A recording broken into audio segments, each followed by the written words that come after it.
Morning, everybody. I'm going to start off by saying this was supposed to be presented by somebody else. Ryan McGill, who's the head of infrastructure at Halo. He was supposed to be doing this today, but unfortunately yesterday he had to make an emergency exit back to Ireland for a family issue. But fortunately for you guys, we managed to find a colleague that's more proficient, more talented, and overall better. So let me introduce myself. I'm TJ Boparan. I am the ex-head of global service for McKesson and ex-head of European service for McKesson and Halo. Right, so let me describe the businesses for you. So McKesson is globally the world leader in healthcare. Massive American company. At one point it was Fortune 5, one under Apple, so massive scale. The UK arm of that business consisted of three main entities. So AAH, which is short for All About Health, they provide pharmaceuticals to every pharmacy, prison, hospital in the UK. So to give you an example of how big they are the UK's largest pharmaceutical distributor, and they deliver to all pharmacies and other sites twice a day, every day. And that's more than Amazon can do. We've got Lloyd's Pharmacy, which is another known name, which at the time was the UK's largest pharmacy firm, bigger than Boots, more stores, more throughput. And then finally, we've got LPCH. Now, LPCH is a nurse and medication creation service.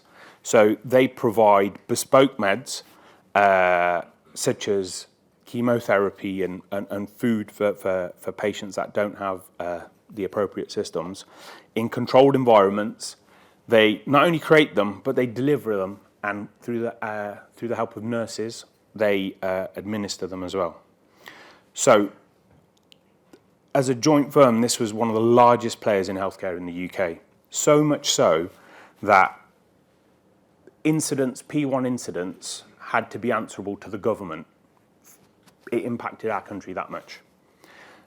Another small fact on there is that they managed 50% of all the COVID vaccinations across the country.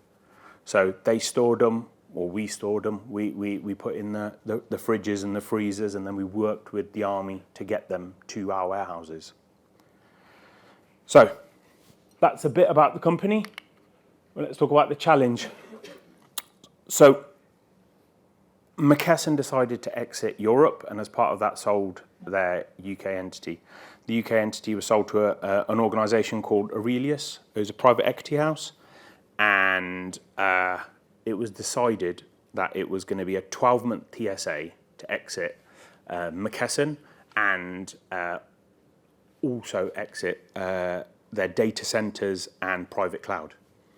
So it was two main data centres, McKesson's private cloud, and 12 months to move 180 plus apps, all of their servers, move off all of their domains, which is a massive task. And from day one, I think, as an internal company, the first thing we asked was, so how much is it going to cost if we go over? Because we all thought, we can't do that in 12 months. And it was a phenomenal fee. And so, we were like, who signed that contract? So, yeah, it was fun and games. During this period, they decided, because that wasn't enough, they said, we're going to exit the MSP as well, which was DXC. So we were locked into their data centers, our systems were locked into McKesson, and they were going to come out of it all in 12 months. So massive task. We thought it was unachievable. Massive financial penalty for going over.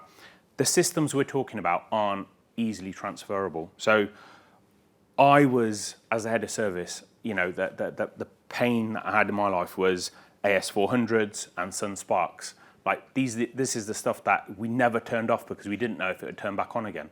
So it was just leave it running. So all of these had to be out of McKesson's ownership, out of data centers and into the cloud.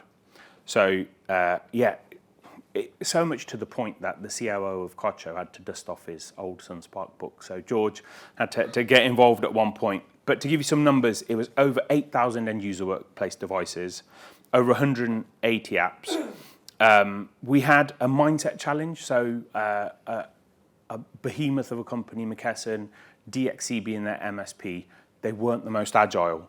They didn't want to move fast, but it was part of the battle to run through that.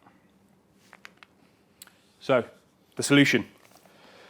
The solution was to create an agile methodology, work together with Kocho in one team, be partners rather than a provider and an owner. The goal was to migrate all of the apps out of all of the data centers within the 12 months. We wanted to migrate all of the core apps to Azure, save money and improve security. We also had to do a tenant migration for end-user devices.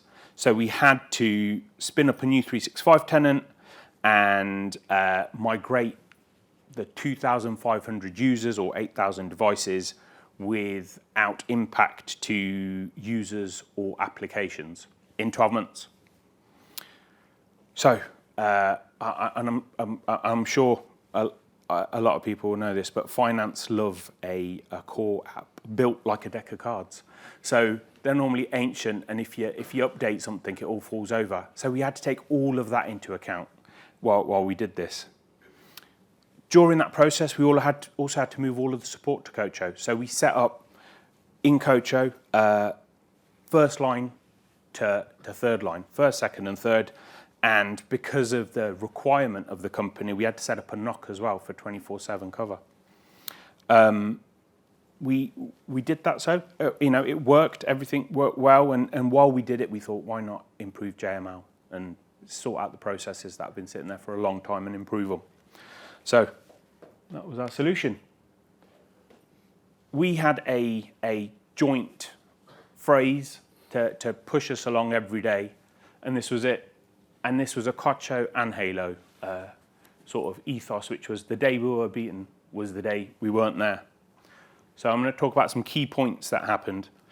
So during that migration over 12 months, we migrated the Sunspark systems to an emulator in Azure, which we don't believe has been done before.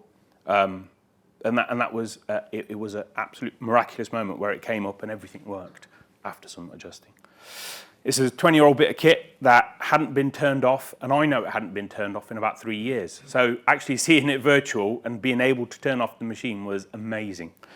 So we migrated new equipment as well, new old equipment, because if we couldn't put it in the cloud and it wasn't going to work, we were going to set up resilient architecture, or resilient machines to be able to take that and move to a different location or data center. So there was, it's concurrent threads to be able to move out.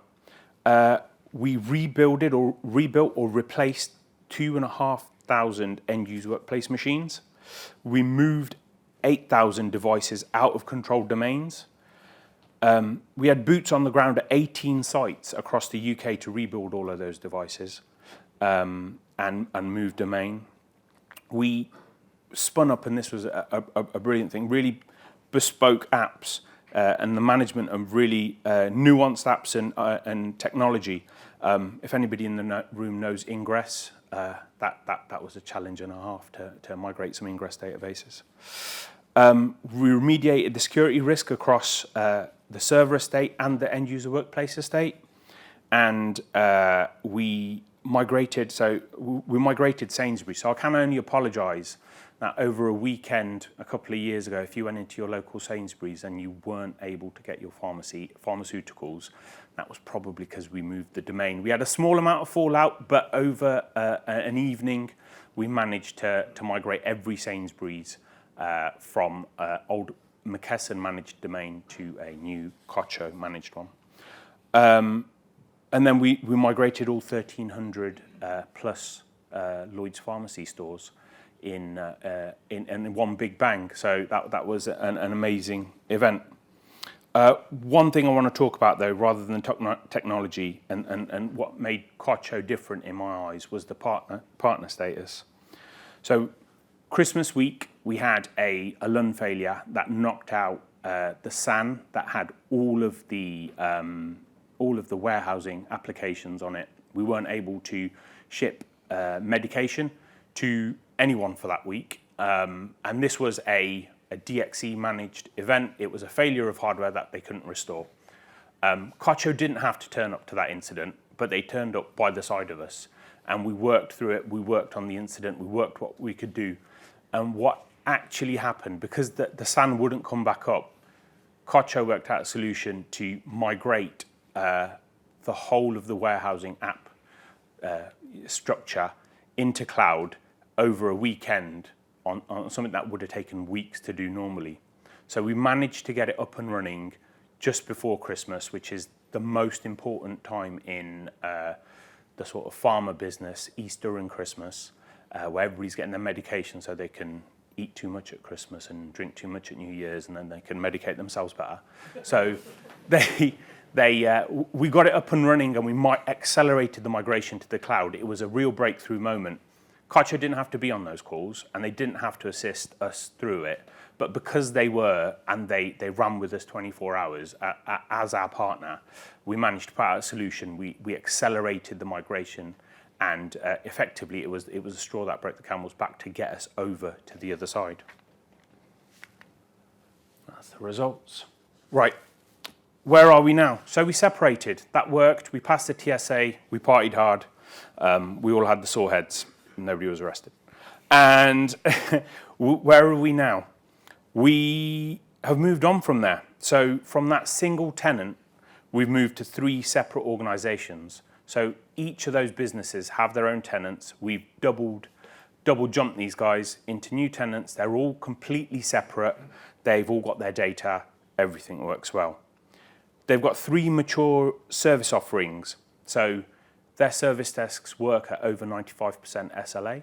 They are very happy customers. The end users have taken advantage of all the new offerings with Intune and an improved JML process, improved service. So they're very happy with their own service desks. We've moved them to Kocho's own ITSM. So we're currently finishing a large project to move one of the biggest entities into Kocho's own ITSM from ServiceNow. So they've chosen for us to manage their ITSM, for us to manage their tickets, and for them to use our system going forward. They've moved over to our Kocho managed SOC. So they've chosen to jump from their partner that they'd chosen at the time to us for the service that we've offered. They've got the final bits of their on-prem servers moving to the cloud before the end of the year. So AAH will be a cloud-only organization. They've achieved cyber essentials, which they couldn't have done without all this migration work. So all the improvements, all the service improvements, all the security improvements led them to be able to get Cyber Essentials Plus. And my last one on this is something that the CIO of AAH told us a month ago, which is after their own internal review, AAH Pharma is technically head and shoulders above all of their competition, which puts them at a real benefit when going for business and when looking at the rest of the market. I'm going to leave you with this comment from the CIO of the whole organization, which I think covers itself. The team did a brilliant job, and Robin, who's the CIO of the whole organization, was very happy with it.